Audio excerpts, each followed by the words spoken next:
Good morning, Trenton.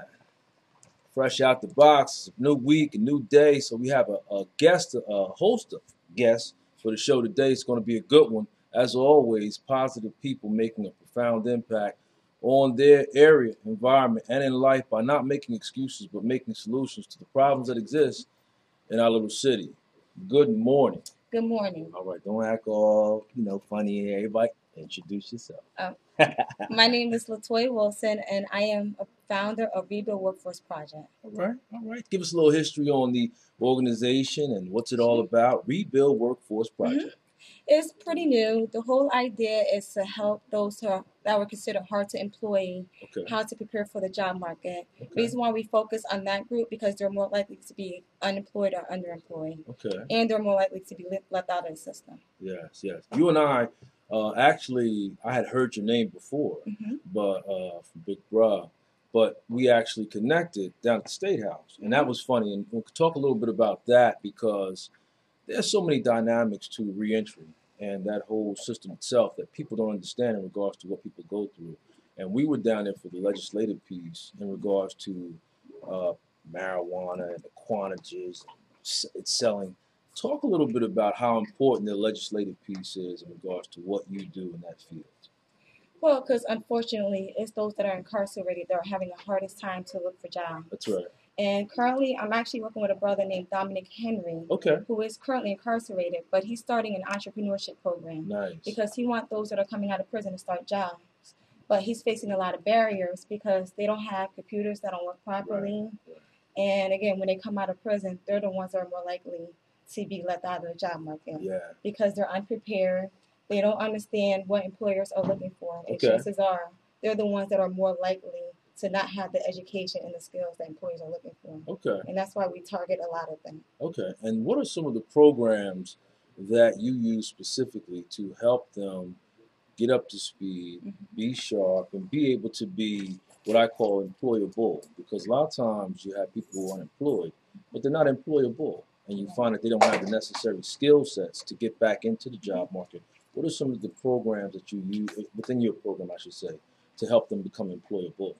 Well, facilitate workshops. Okay. Because being the fact that they have no idea of what it takes, Right. It takes somebody like myself and other professionals Okay. to let them know this is what you have to do. Okay. While you have 6 more months left in prison, take advantage of the GED program right now. Nice. And there are other colleges that are available that are willing to accept you, Okay. regardless if you have a record or not. Okay, good. And in terms of that transitioning process, what have you found to be some of your biggest barriers?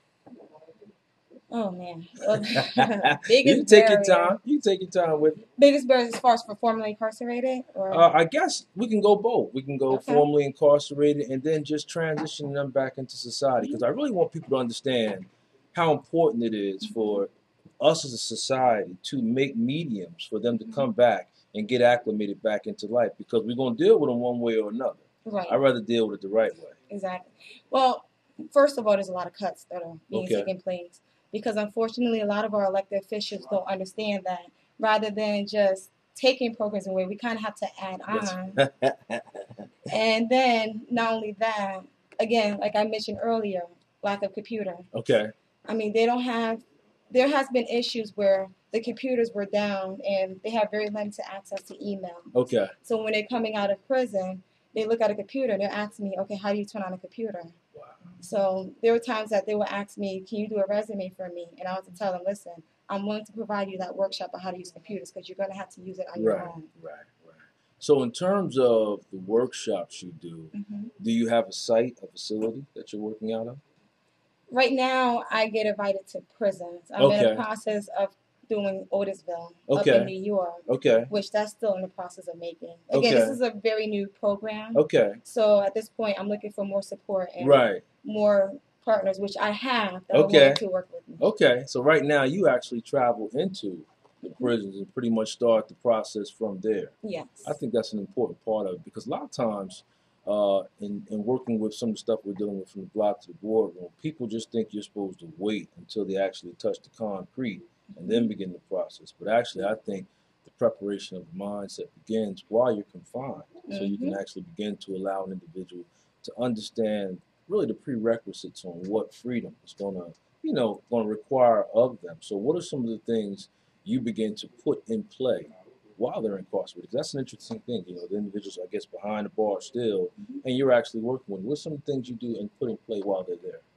Well, while they're there, I mean, especially for those who have at least 6 months to a year. Okay. I mean, again, as I explained to you, like workshops. Okay. I'm going to be doing some type of activities that's going to be put in place. Okay. With different professionals. I'm trying to get more businesses to Okay. go in prison. Okay. Because they're the ones that are doing the hiring. So it makes sense for them to provide that information. That's a good point. Okay. Now, would you at some point in time like to have a location, a building, or you like doing it the way you're doing it now? Oh, yes. Okay. And what area are you looking to work out of? Anywhere between, you know what? It's funny. I don't have one location because I'm in between Trenton to New York City. Right. Okay. So it's hard to determine. I mean, trust me, I enjoy the traveling. Okay. Even if I have to go to New Haven, Connecticut, to my hometown sometimes. Exactly. When I met you, you were en route. You're like, I'm ready to go here. I'm ready to go here. So yeah, I guess that is good in terms of tying in and networking. What success ratio have you had with connecting with one of the most important pieces? You mentioned it earlier, the elected officials, in terms of allowing them to understand the importance of their role. Again, the legislative piece was important, but just their role in terms of making sure, the big guys in this field understand that programs can't be cut. They have to be added on to in terms of the governor. He's doing a lot of talking about reentry, bringing programs back, and doing something so that we don't incarcerate people for smaller crimes, of a less caliber crime, but giving people an opportunity to get back and get acclimated back into life. How have elected officials been in regards to reaching out to you, and have they been receptive to what you're trying to do? It has not been easy. Okay. Because I'm not a New Jersey. Okay. I'm not a New Jersey native. Right. So by reaching out to them has been a struggle. Okay. But luckily I have someone like you and Tracy. No doubt. That'll help me become that liaison. Okay. And Daraka Saunders, who introduced me to the Trenton community 3 years ago. No doubt. Assemblywoman Bonnie Watson Coleman was there, and I didn't see. I think Reed was there. I'm not sure if I did see him or not. But we have some local officials who aren't really hard to get a hold of. But do you think, in terms of us getting our mindset and mission in play, what is your take on that? Do you think it's going to be an uphill battle, or do you really think they're going to be receptive to? Because they're needed, and a big part of what people don't understand, and I keep hammering it, this is important. Elected officials are the medium that we go through to get our work done. Because, again, if you're trying to get a program in play and you don't have the resources or the money or the contacts, then it's just a good idea. Do you really see a path of networking between you and them, and what is your next step in bridging that gap? I feel that it's a possibility, especially with the research out there saying that there's 12,000 inmates that's going to be coming out of prison a year. The only problem is you got one half of them listen to others saying, well, we need to cut because we're broke. Right. But then, I mean, as long as we bring out the research out there and I keep connecting with them, I think it's a possibility that that's going to happen. Okay. So what do you have planned? What are your plans now for the next?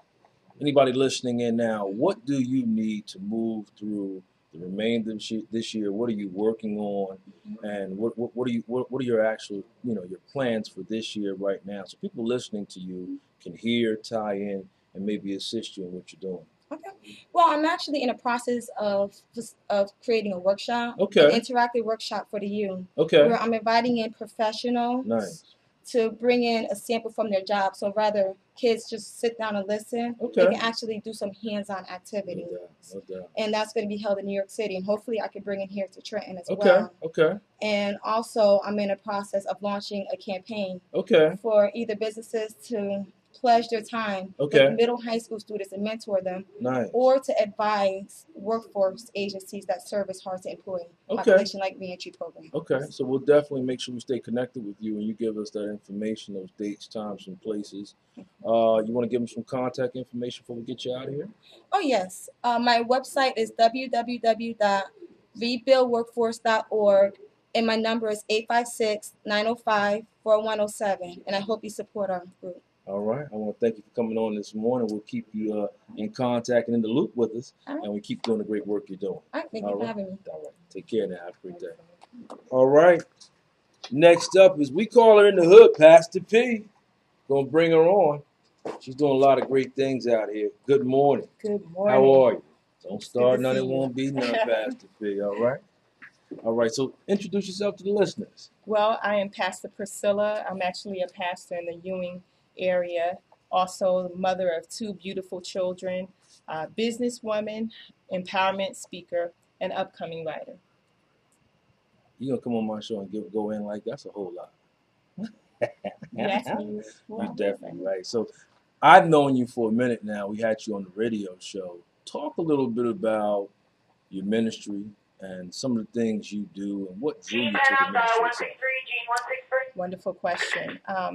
Our ministry basically is a ministry that caters to not only the church, but to the community. Okay. Our vision is building lives on kingdom principles. And what that essentially means is that when you are new to becoming a Christian and having this new life in God, you don't always know what to do. All right. So the church is built on prayer, the word, and evangelism. Nice. And so we do a lot of outreach in the community as well to teach people who they are in God. Okay. Nice, nice. Community is one of the biggest issues I work with all the time. How receptive has the community been to you, your mission, and of course your message? I would say people have been very receptive. Okay. Strange enough, of course, many of you can see I am a female. Yes, we don't go into that. And I am of a younger age group. I won't give you my age. You'll probably be surprised. But in any event, they've been very receptive because what I really, really believe, where we are right now in this day and age, so many people have needs. They have not only spiritual needs, they have natural needs. No doubt. We've done a lot of outreach in the area of meeting natural needs, and that's why people have been receptive for the most part, and then we feel the spiritual need as well. So a large part of why I kind of took to you initially was listening to you speak. You spoke more about meeting people where their minds are and where their issues are instead of like speaking at them. And I think a lot of times what has turned people away from the ministry is almost being preached to, you know, and I want you to speak to a little bit about the importance of that and allowing people to understand that you're almost like a doctor who's listening in to the patient and looking to help them heal themselves. And if you're talking at them instead of listening to them, how do you find out what's wrong? Can you talk a little bit about that? Well, one of the things I think that is very important for either a pastor or anyone who's doing ministry to the community is that we understand that people are people. And God made us all. And so while we have our differences, we all still have basic essential needs. And that is to be loved. It is to be important, to be known. And so God does that. He not only fills the spiritual need, but he lets us know who we are. And the message that I preach is God is also concerned about who you are. He's not only concerned about, you know, the fact that you're saved, but he's concerned about your life, that you do well in your life. And that's the message I preach, because I really believe that people need to understand who they are. They need to understand that there's more to them just being male or female. There's more, you know, to them just going about their daily life. I agree. Certainly making it, I think, a part of what makes us successful in how we educate in the school system is we make it personal. So I definitely respect that approach. Talk a little bit about being a female. It's got to be a message within that. That's probably a sermon too. And dealing with, you know, the administrating of the ministry itself. How difficult has it been in being a female in a mostly male-dominated field? Well, I'll start by saying this. I haven't had a whole lot of opposition. I've had some smirks, especially when people find out that I'm the senior pastor and there's not a pastor over me who is male. So that surprises them because, you know, but I, you know, what I firmly believe is what the scripture says. The scripture says in Galatians, there's neither Jew nor Greek, There's bond nor free, male nor female. All right. Okay. And I think a lot of people, use the scripture, let the woman be silent in the church, Okay. not having a concrete understanding of what was going on at that time. At that time. And so another thing, and this is layer upon layer. Okay. Another thing is I believe people get it mixed up where they call man's customs God's customs. Okay. Okay. Okay. So we have to uncover what is God and what is man. Nice. Okay. And what God says is that there's no male nor female in him. Okay. And what the Word of God says, I'm passionate about this, if you can tell. I already know. But what the Word of God says is that that we all can come into Him. Okay. Right. But if He gives me a designated role where He calls me to pastor, calls me to cover people, He's not looking at my gender. Right.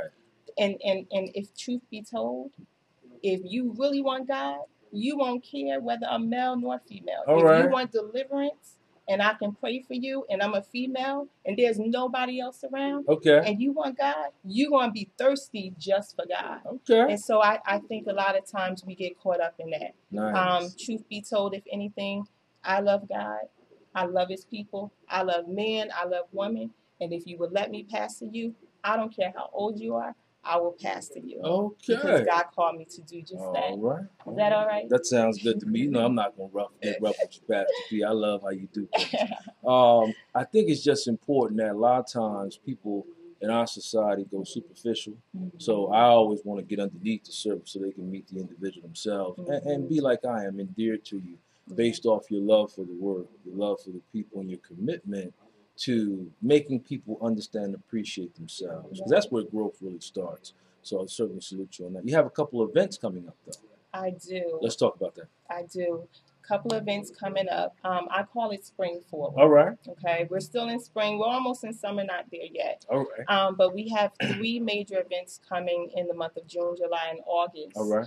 The first one is dear to my heart. It is an event for men. Okay. Get up and brush yourself off. Okay. June 23rd. 2 p.m. to 5 p.m. right here on the steps of the state capitol. Oh, nice. 125 West State Street. Okay. And this is for men. I don't care if you're, whatever state you're in, come. Right. Come. Get up, brush yourself off. You're going to have some great men of God coming in, ranging in ages of 20s on up. Okay. Just sharing on that day. So that's June 23rd, 2 to 5 p.m. on the steps of the state capitol. Then we also have July 21st, an event just for pastors. Okay.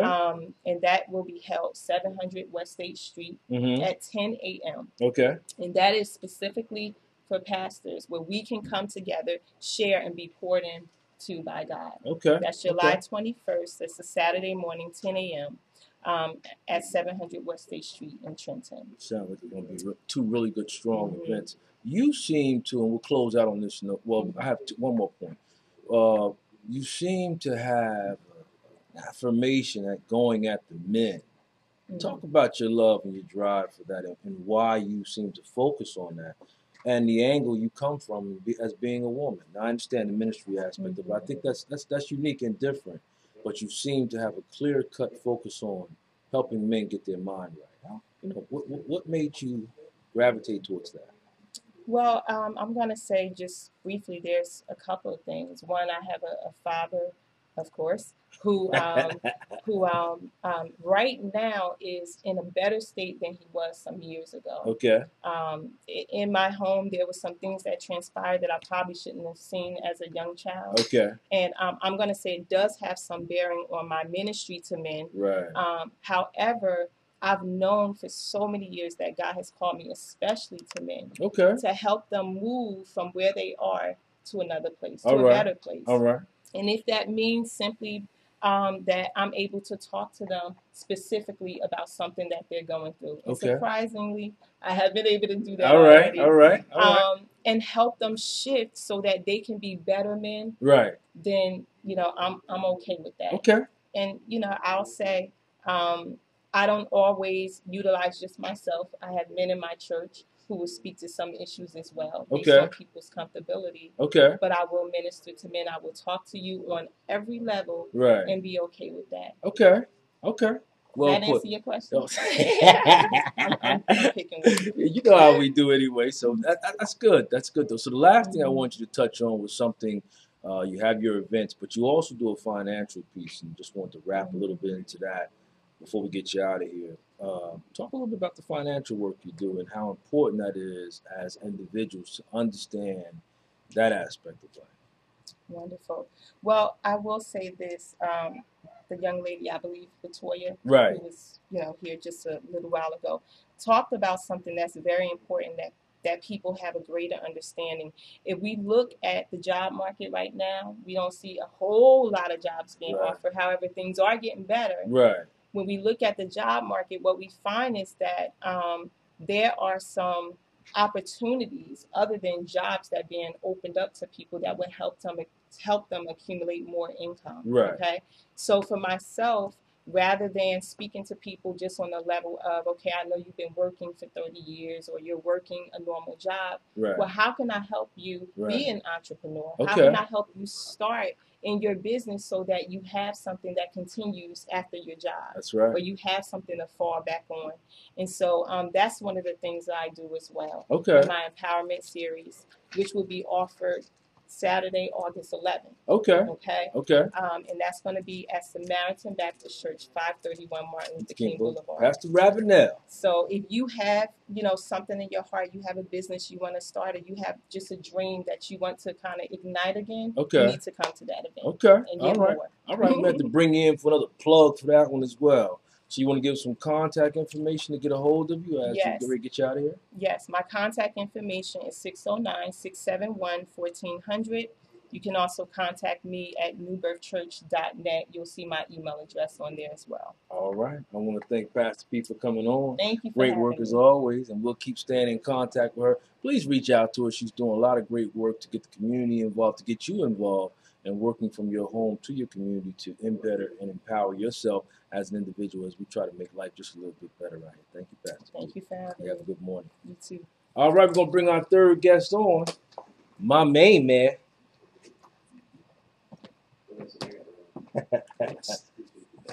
Yeah, give him the backdrop, bro. Be official with it, too.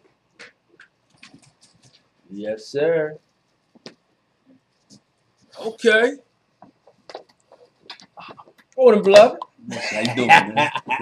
I'm going to try to stay a little calm, but it's my brother right here. We go way back. Introduce yourself, sir.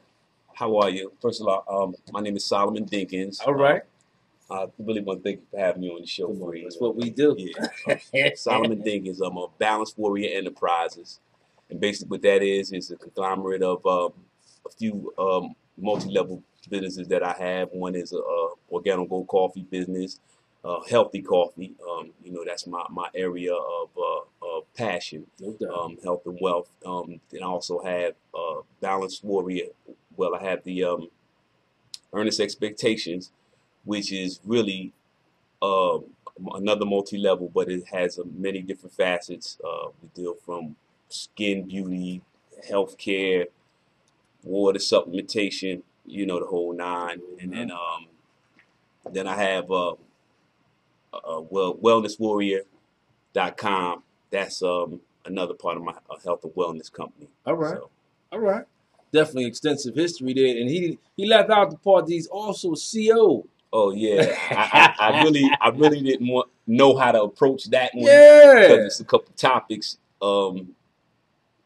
that we are going to be approaching that might affect that area. Okay, it's okay. We'll leave it in the corner. It's okay. We'll leave it in the corner. So talk to him a little bit about your entrepreneur work, the mindset that comes with it, and all of what brought you into where you are and where you're going. Because you have an extensive ministry as well, based off your church. Yes, almost similar to what Pastor P is doing as well, but you've taken it and moved it into businesses, which I think is a great thing. So talk a little bit about that. First of all, I'm under the leadership of Bishop E.L. Jenkins, and I thank God for good ministry, good leadership. True servant. Yeah, true servant, worship, praise, church. Yes, sir. My passion for being an entrepreneur basically stems from the fact that we have innate gifts and talents within us already. And we're pretty much in this mode of looking for a job. And my philosophy is stop looking for a job, create one. No doubt.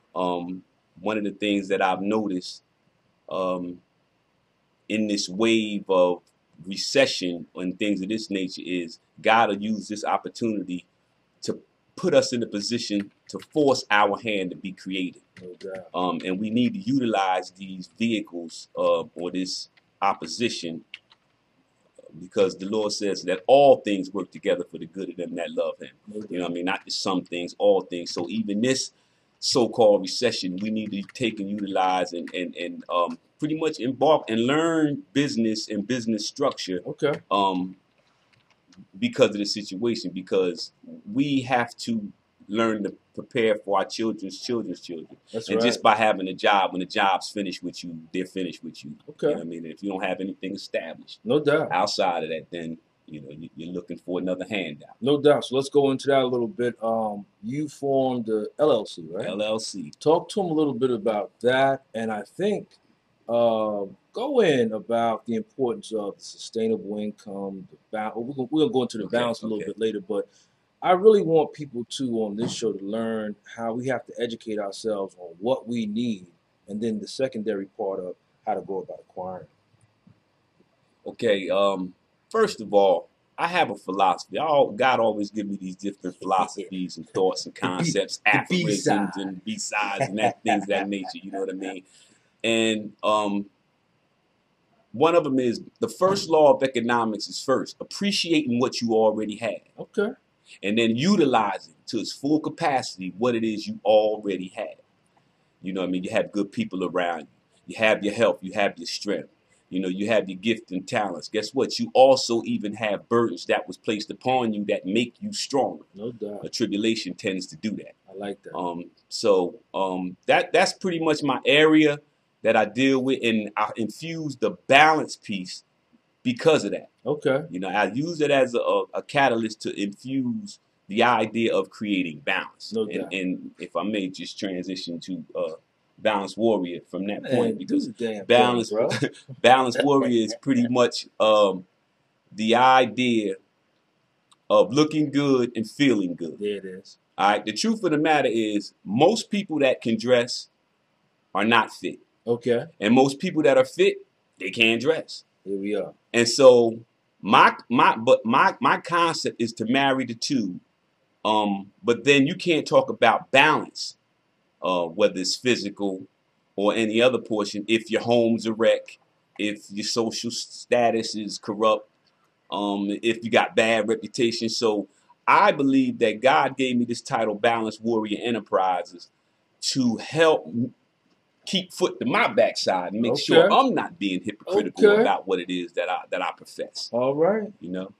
Okay. So in terms of the Joey put it up there for a minute. I want to grab that. The event you have coming up. Yeah. Joey goes deep with it. The event, looking good, feeling good. Okay. This Saturday from 7 to 10, the day before Father's Day, is a pre-Father's Day event. There we go. I have a gentleman's wellness party. And in that part, it's just pretty much not a dance party type thing, but pretty much what it is the brothers getting together. Okay. Or men getting together and vibing off some old school music. Pretty much sharing thoughts, concepts, ideas, but then at the same time, I'm going to have my businesses there. I'm with TD Custom Clothier. Okay. And that I got involved with by just pretty much patronage with brother Darnell Johnson. Okay. And he is the partner of the collar guard. And if you ever heard of the collar guard is a nice little garment that goes on the inside of your collar to keep the stains down and things like that. We had him on the radio show. Yeah. Oh, yes, indeed. And so me and him got involved. So that supplemented my area of attire. Okay. You know, it kind of initiated. Once I saw what he did, I'm like, man, I do this here naturally. You know what I mean? I have a gift of detail. Yeah. You know, no doubt, and my one of my main passions is teaching what I learned. No you know what I mean? And so So what is that there? That's a bow tie clinic. Okay. Okay. I'm an avid reader, and one of the books that I've read, one of the latest books that I've read is The Go Giver. Okay. And what that talks about is how to add value to your merchandise. No doubt. You know what I mean? I think I'm about the only one around where you can go buy a bow tie and I'll teach you how to tie it. Yeah, I haven't seen that. You know what I mean? Usually they'll sell it to you, but yeah, they're not gonna teach you how to tie. Exactly. All right. And so, you know, at the party, we're gonna be doing bow tie clinics. I got my little brother part of the Soldier Square concept. There, all right. You know what I mean? Definitely have to plug that. I call him the master senseman. He's gonna be doing his thing with the colognes and everything, because a lot of brothers really don't know how to wear cologne. No doubt. You know what I mean? It's different. Come down, this smell like right. 18,000 pounds of brute. Exactly. By fabric. Exactly. That's played out. You know what I mean? And so we got a few things there. I got a skin analysis, because a lot of brothers don't know how to treat their skin. Okay. You know what I'm saying? We're talking about with shaving. Well, we're going to be doing that. I got my man Vince from Razor Sharp coming down, and he's really going to show brothers how to use that straight razor. Okay. You know what I mean? Because I'm all about one of the portions of pieces of Balanced Warrior is to instill old school core values. Yeah. You know, we need to take it back. The truth is, we were never supposed to stop taking castor oil. No, you know what I mean? We're supposed to stay flat footed with it. And that's where the disconnect came in. So my thing is, you know, one thing I learned about boxing, if you touch him, you can hit him. That's right. You know what I'm saying? And so if you can touch the young men, first you got to know what it is they're lacking by knowing what you're not good at. Okay. Bottom line is, a lot of guys can't dress, so they can't teach the young men how to dress. That's very good. You know what I mean? And so what we want to do is we want to have a venue where brothers can just pick up topics, pick up information. You know what I mean? How to shine shoes. You know, how to dress, how to iron, just everything that men need to know, or young men need to know, to make themselves presentable for the workforce and even for business. No doubt, no doubt. You know, professional. I like that. So again, in essence, what's solid? See, I'm an old school guy. See, I got Spook set at the door back there. That's authentic. That's how you do yours. It's definitely how you do yours. But anyway, it's a transition, and that's why we connect all the time, because we were grounded up by old schools. Brothers who taught us the essentials of how to dress, how to walk, talk, carry yourself. But more importantly, they gave us the reasoning behind that. Who was that in the screen? That's my big brother, Joe Tucker. All right. And that boy is mean. But guess what? One thing I first fell in love with Joe Tucker about is I always used to see him and his grown adult children kissing the lips. His two daughters. I mean, love like I have never seen it. Right. And that's what made me gravitate to him. Doubt. And then he's a rock. You know, a solid brother. You know what I mean? And I gravitate towards solid brothers. No doubt. You know what I mean? And that's why I call him my big brother proudly. No doubt, no doubt. That's important. So again, you have the event coming up Saturday. Yes. And it's going to have a lot of good information and an opportunity for people to come out, meet, network, and talk to you about the phenomenal transitioning of the implementation, I should say, rather, of the mindset of having wholesale balance between mind, body, and spirit. What you got there? Let me touch on that right quick. I had a very good friend of mine, Elroy, the Mighty Ocean Eddie. Oh, yeah. And he passed prostate cancer. And ever since he passed the prostate cancer, I've had this passion for learning about the disease and how to deal with it. This thing is really about cellular regeneration, because cancer starts at the cellular level. And if we're not preparing ourselves to fight this oxidative stress that we deal with on a daily, then we're just allowing ourselves to become subject to it. You know, this is where cancer starts. So by revitalizing ourselves, and by taking supplementation, and by taking vitamins that are organic and things of that nature, and eating properly, you know, we have a better chance of dealing with stress levels that really help cause cancer. And so that's pretty much what I do with, that's the heartbeat of Earnest Expectation. Which is one of my multi-levels in my LLC. Nice. Okay, so wrapping up, you want to be able to come on out, give them the event for this Saturday one more time, and then give them the contact information so they can come out, see you, and become a part of the movement. That you're putting together. It's 540 East State Street at the Conservatory Mansion from 7 to 10. All right. It's no charge. This is just my way of expressing myself, you know, and have brothers come on in. I also encourage, because it's pre-Father's Day, I also encourage the sisters to come on out. And so maybe they can pick up a gift or something of that nature for their significant other or father and things of that nature. Okay. You know what I mean? So it's pretty much free will, you know, come through, but have something to bring to the table. It's no fee, but bring something to the table. Something. No doubt. You know okay. All right. We definitely want to thank you for coming on, Solomon, doing what you do, bro. And we'll look to see you Saturday from 7 to 10. Thanks for having me. At the conservatory. Yes, sir. Definitely come on out. Meet this great brother. We call him Beloved from around the way, the B-side. And he's definitely doing what he's doing. And again, just one piece of the puzzle, but he's doing his part to bring about wholesale balance between mind, body, and spirit. Come on out Saturday. See the program that he's doing, network. And as he said, don't come in there looking with your hand out, but come in with your hand full to give something of yourself to make it better. That's it. All right? Love you, bro. Love you, man. All right. You know that. All right. Thank you, sir. We got him in the building.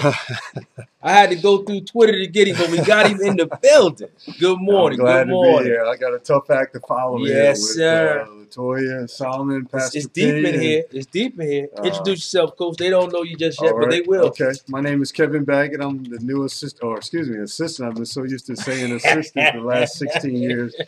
Just recently named the head coach over at Rider University men's basketball program. I'm excited to be here, and I appreciate that. Oh, no doubt. And we brought you on because there's so many things we can talk about. And I think there has been, like, if you talk Rider, people talk Rider like it's at the moon. Right. You know, so we definitely want to make sure the local people understand the importance of tying into local university. Right. And I think one of the things we kicked it off with on Sidebar was Rider promotes from within. So talk a little bit about how that made you feel to be coming up inside of a system and now actually being the top person in that system. Well, and I said this in my press conference as well. The one thing that I love about Rider, they promoted from within the last 4 coaches, from Kevin Bannon to Don Harnum to Tommy Dempsey, and now to myself. That's not a normal thing. There are a lot of institutions out there that don't do that. Right. And one of my main things is being an assistant and being in that program. And I know there are guys that have been in their programs a lot longer. And just to have the opportunity to be able to have a chance at that job from within that you work at, it's important. And I think more institutions should take a look at that and take a look at what Rider has done, because that gave me an opportunity to just totally give myself to the university, the community, and everything, knowing that it wasn't a guarantee, but there was a possibility of me having an opportunity to be the head coach there at Rider. Nice. And we were always talking about anytime you're placed into top shelf of a position or organization, there's always a transition period. There's always, and you're going through it now. Right. What have been, I don't want to say some unforeseen, but some of the biggest barriers you've run into coming out the gate? Well, I think the biggest thing first was just being able to put together a staff. Okay. You know, that 5 inches from being the head coach to being the assistant coach, it's I thought it would be a smooth transition, which it's going in that direction. But the first thing is, and more importantly, is just being able to hire the right staff. That's right. I know a lot of guys end up maybe not hiring that first staff as being the right staff, and then they get off to a bad start. My whole thing was just trying to make sure I did my due diligence in terms of I've had 3 interviews per day the last 2 weeks since I've taken the job, and it's a little time consuming, but yet I wanted to make sure that the guys that I hire are the right fit, not only for our players, but for me and our program and the university. So that's where I wanted to do my due diligence. Okay. And getting people in, I guess, because really, I think what people don't understand when you do things and you're the centerpiece, everyone you put in play is an extension of you. Right. What are you looking for in terms of your coaches? What are you looking for? What's a quality that you need to have on that bench next to you?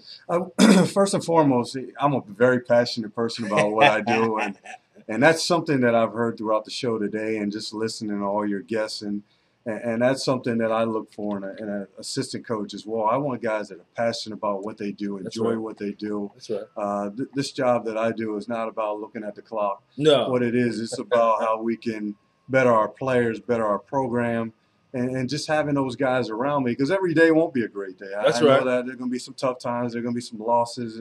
I'd like to say I wish I could win every game, but I know that's not going to be the case. But more importantly is that I have those guys around me, not only to help build our players up, but just to build me up, because you're going to need those guys around you when the times get tough. And, we just got to make sure that we stay focused and we continue to keep our guys focused. So those are some of the guys that I was looking for as I'm doing the hiring. Okay.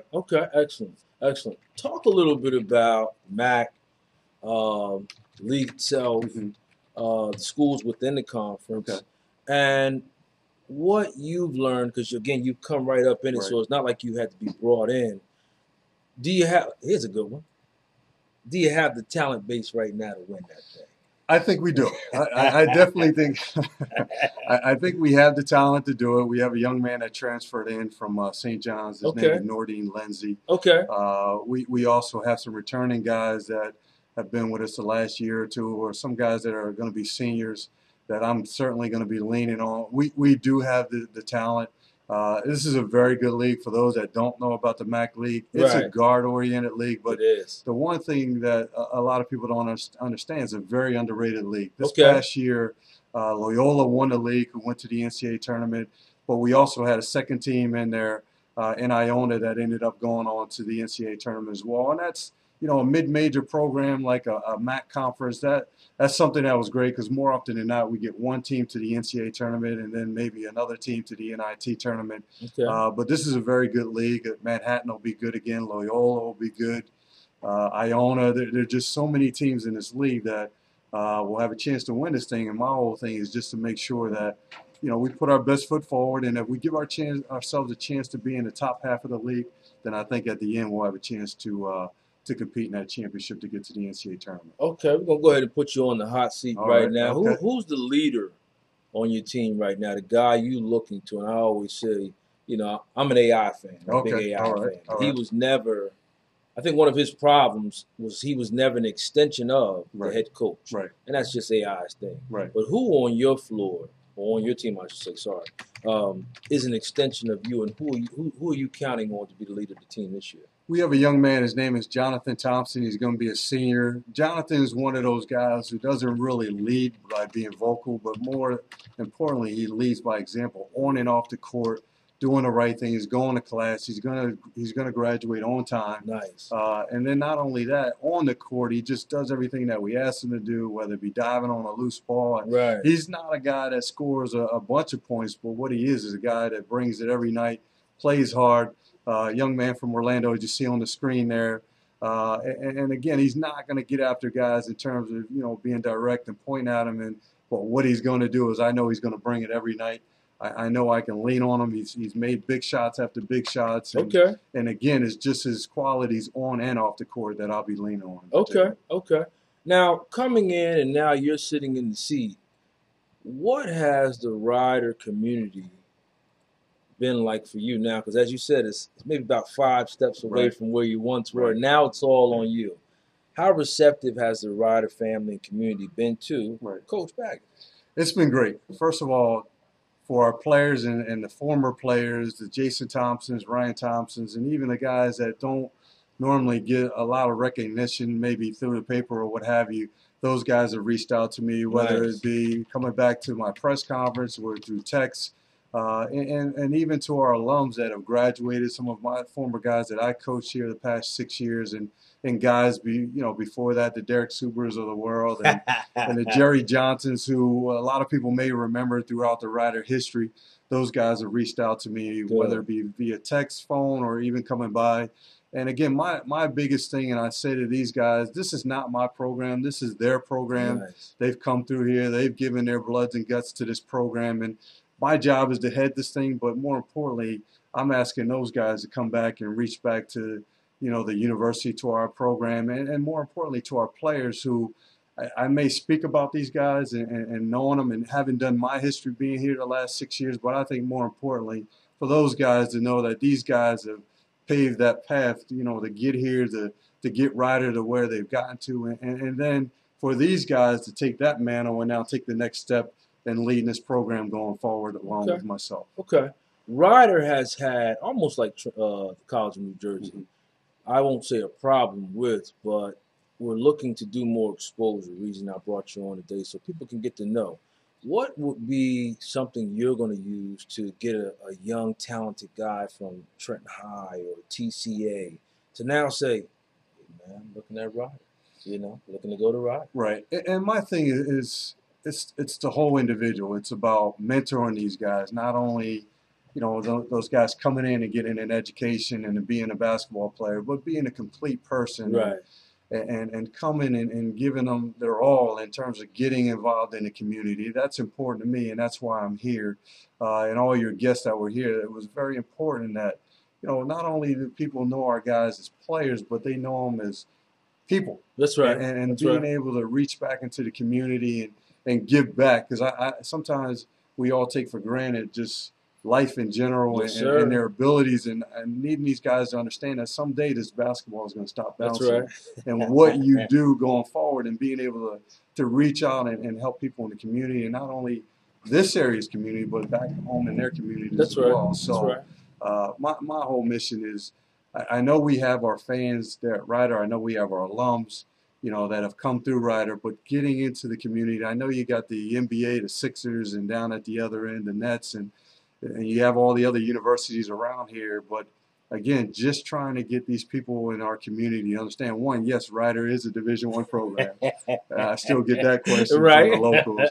And then secondly, having them to be proud about the people that are representing That's right. the university and their communities, and so they can come out and support and be proud of these guys as well. Okay, excellent response. In regards to local guys and the local area, whether it be, we'll just say tri-state area, what has been the response to people coming from, I heard you say another player coming from New York and that area? What have been some of the things you've done to reach out to other people to come in? Because St. John's is major. Right. That's the Big East. They get all the TV, the hoopla. What is something you do as a coach now? You're sitting in the seat now, right. so it's no longer like, hey, look at him. To reach out and get that big talent. Because a lot of times when you're talking about going marketing, going major, going media, it's name-based. Right. So what are you doing to get some of those big names to say, hey, man, I'm looking at Ryder? Right. My whole thing is this, and fortunately we've had the luxury of having a Jason Thompson come to our program, and haven't had an opportunity to not only be an NBA player, but be drafted as a lottery pick, and him having gone on to have the success that he's having in the NBA, being a starter. And again, I always say to guys that it's not where you're from, it's where you're at. That's right. That's right. And being at Ryder doesn't necessarily mean just because we play a lot of games on TV, but just because we're not that high-profile program as maybe a North Carolina or a Duke, you can come into Ryder and you can get everything accomplished that you want. Again, it's based on what you put into it as well. It is. From our end, we're going to give you all the tools and resources to be successful. We'll work with you. We want to develop, and that's one of the biggest things that we've done in our program is developing our program or our players. But on the same token is, those guys giving and putting their work into it. But you can get to the NBA, you can get overseas. We've got a bunch of guys that are overseas as well. Right. And again, it's what you put into it. And so, again, selling our program in terms of, yes, there are a lot of programs out here that are high profile that haven't had an NBA player, in the recent years, and having Jason, being in the NBA, his brother, I think, is on the cusp of getting in. He was over in Italy this past year. He was just with the Spurs in their training camp just about a week ago. And so, to me, again, it's about what you want out of it. And again, that's where I'm selling guys. Come to Ryder, the experience, the opportunity, the style of play. Right. And I'm just going to let these guys play to their strengths, but yet it's going to be an enjoyable style of basketball as well. Okay. Now, Jason and his brother, they're in the NBA and overseas. Right. I guess another question I had, I saw the Hurleys. Yes. They came back from playing, in the NBA and across the seas, and they came back and started coaching. Right. Have any of the former players reached back and gave thought to that in terms of, like, I used to work with Deion Haynes. Okay. I used to call him Blur. Mm-hmm. I still do. And phenomenal point guard. And he worked with us in juvenile detention. He just, like you just said, just a great guy. I'm not even talking about a ball player. Just a great guy. Have any of those players reached back and maybe given thought to coaching alongside of you? Yeah, we've had a couple of young men of late that have reached out to me and asked me if, if I would consider those guys to hire them as assistants. And the one thing that I'm trying to do now is get some of these guys, whether it be my program or some other college programs, whether it be Division I, II, or III, right, just to go and get that experience. Because now some of these guys are starting to realize, hey, I miss basketball. I enjoy working with kids and things. And so we have had a couple of guys ask me, and I am considering hiring a guy or two. Okay. In fact, one of our, more prolific alums, Ron Simpson, is interested in possibly getting on my staff as well. Nice, He and I have had conversations about bringing him on. Yeah, and the one thing, again, is the Dukes of the world in North Carolina is the great thing that they do is they go back and they reach back to their alums and those guys then become coaches, and those guys can speak about the programs more than I can, having been, a player in these programs. So yes, that is something that I do want to get accomplished. I do want to get an alum that have played here back on our staff and allow those guys to be able to share with our current guys their experience. Okay, and that's Ron Simpson there on. Okay, and again, what I want to tie into that is, I think a large part of why something I say with the babies I teach in terms of the smaller schools is if you don't speak like you are, and that's what I respect about you, keep it real. Some point in time, the crossover is going to be gone. Exactly. So if we're not developing the educational piece and the holistic piece of teaching the man just to be a man, not just a ball player, because you got to wear a uniform in life as well. What part does your assistants and the people you bring in play in being an extension of Coach Baggett's mindset of developing a whole individual? Yeah, and that's important because the one thing that I said in some of these interviews and all of my interviews to the guys that I'm considering is that I need these guys to know our players. That's right. I need them to understand, when we get on these guys, you have to, in order to really truly be able to get on these guys and have them to respond the way that you want them to, you really got to know the players these days. And, and if we're going to respond to our guys, and again, we're going to get after these guys. We're going to really make sure that these guys are doing what it is that they need to do on and off the court. I think you really, truly have to spend time with these guys. You have to really mentor them. And part of the mentoring is to be a role model back to these guys.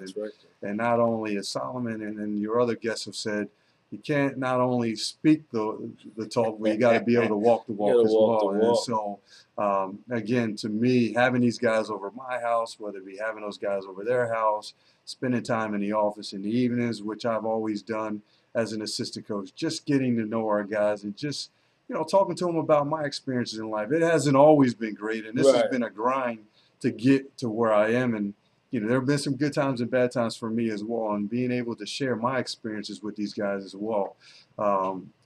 That's what I want my assistants to be able to do. And not only them, I still want to be able to continue to mentor these guys as well. No doubt. I guess the last two more points we'll touch on before we get you out of here, Coach. A lot of great information. Thank you. We'll go specific. A lot of the young minorities see basketball, the N1 tournaments, the big money. What is your take? Because now you're in the seat where you really can implement a lot of what you know needs to be done. What are you doing to impress upon the young players coming up the importance of academia and academics and really coming in and not just saying, I'm in the gym, or I'm in the gym, I'm in the gym. How are you tying that in and the importance of it? Because that's long-term vision. And a lot of our young guys just see right here, right now, and the sensation. How are you tying the importance of education into that experience? Well, again, first and foremost, when these guys come and they say to me that they want to pursue basketball afterward, and I say all of that is well and good, that's great. I'm here to help you get to that part of it, but again, at the end of the day, if that doesn't happen, that's right. When that ball stops bouncing, as it did for me several years ago, what is it in life that you really want to do? Getting to know who you are, knowing your strengths, your weaknesses, and not only always just talking about basketball, because it may not happen for you. More often than not, the percentages to get to the NBA or to get overseas, they're very minute, and so you have to have a backup plan in terms of what you want to get done. And so I'm always stressing to these guys the importance of having that degree. With the economy the way that it is today, what separates you from the other person that's going to be sitting across from the guy that's doing the interviews? What separates you? What's going to help you to get that job. And so I'm constantly mentoring these guys, and things that I want to do on my program is, you know, bring in people that just maybe etiquette, how you eat, and just different people to come in and mentor our guys to talk to them about life after basketball. And not only that, you know, just when those guys go on and get their degree, to talk about the people back in their community, that they need the importance of an education, because again, without that education, you're really not going to get very far. And there may be some in the entrepreneur, and that's great, you know, but at the end of the day, you're going to have to work for somebody. That's right. And being comfortable and sitting at a desk or talking and speaking in front of, you know, crowds and people. And so, again, the importance of just having that academic degree and being able to go out and be productive in life. Okay. And I think the last piece we'll touch on, which is something you said which moved me, you spotted the soup kitchen behind the police station in terms of coming here. What would you like to see Ryder do in terms of you being the coach of the team and moving as a university in terms of involving yourself into community-based development? The one thing, and again, you know, the thing that's had me grounded throughout my life is just the struggles that I came up through, and understanding that, you know, that God truly blessed me with this opportunity. And when I drove around the corner this morning and saw the people standing outside the soup kitchen, a young lady with her 2 kids there, and that was heartfelt to me. Because, you know, the thing, if I could help everybody in life, I'd love to do that. And I want our players to understand the importance and their blessings in terms of just the opportunity that presents them, the scholarship. It's almost $50,000 a year to go to Ryder. Wow. So you're talking an investment of over $200,000 for these guys to get their degree, and the opportunity to play basketball, and the doors that this game of basketball opened for me, and more importantly, just to keep things in perspective, that I'm only a fault or from being that same person on the street, that bum on the street, and never looking at them and looking at them in a negative way, but looking at them in a way like, how can I help more people not to be that bum on the street, and just for them to understand how blessed they are to have the opportunity to do what they're doing. And so my whole mission is to take our players to the soup kitchens and the different areas here in Trenton and throughout, you know, go to the hospitals and, you know, the children's hospital, and interact with those kids that are sick in the hospitals, and any of those things that I can do to just put things in perspective for our players, just their blessings. And exactly, being humble about what they do, and understand that when they go to class and they're like, I don't feel like going to class today, or when they're on that basketball court, you know, I don't really feel like being here today, I understand everybody goes through those times, but understand, you know what, I'm blessed. I'm very much blessed in terms of the opportunities. And so that's what I want our players to understand. And that's a big mission of mine. And the basketball that we play, that's a game that's fun. Okay. But this is a bigger thing in life, and making sure that these guys reach back and keep things in perspective. Okay, so closing out, I guess you can give them some contact information. And do you have any events or any pressing issues you'd like the community to immediately buy into to make sure we get Ryder out the gate? Right. Well, you can go onto our website at gobronx.com, and anybody that wants to reach out to me, any things in the community that people would like our players and myself to get involved with, I'd love to do that. My office number over there is 609-896-5251. Also, we have some camps that are coming up. Go on gobronx.com, our website, to be able to look up those dates. Anything that I can help in terms of some scholarships in the area here, I'd love to do as well.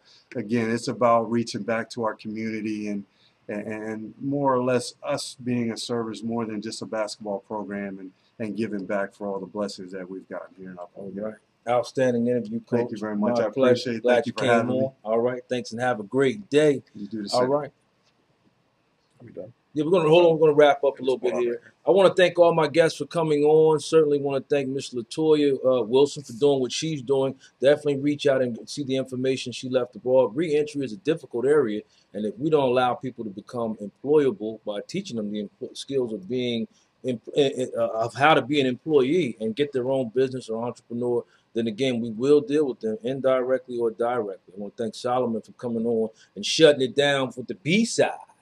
That's my brother, beloved. He's doing a lot of great things and bringing about the balance of individuals from a holistic perspective, mind, body, and spirit. See him Saturday from 7 to 10 at the Conservatory, 540 East State, I think, right? Yes, sir. Yes, sir. Thank you, sir. And making sure we come on out and see that. Bring your networking and your tools on in. And Pastor P came in and shut it down. Do a lot of community outreach. Great minister, giving the ministry and reaching out to make people better with the work that she's doing. Reach out and contact her. And then Coach Baggett came in and shut it down. Make me want to suit up. Nope. I'll commentate, but I won't suit up. Doing a lot of great work at Ryder, trying to get them back on the map, the MAC. Reach out. You know, don't always have your hand out looking for a gimme, but help the coach get himself out the gate, their players out the gate. They're doing a lot of great work. He's really a great individual. Came up within the system, so he knows the system's grassroots tied in, and already you can see the love he has for making people better, not just basketball, but holistic people who are educated, more inspired, and more invigorated to go out about in their communities, wherever you live and travel to, and make an impact and make things better. That's what we do here on the Freedom Show with fresh ideas and fresh people. And Joey and I will be back next Monday. You tune in and make it better, not better. You have a great week, man. Don't forget we love you.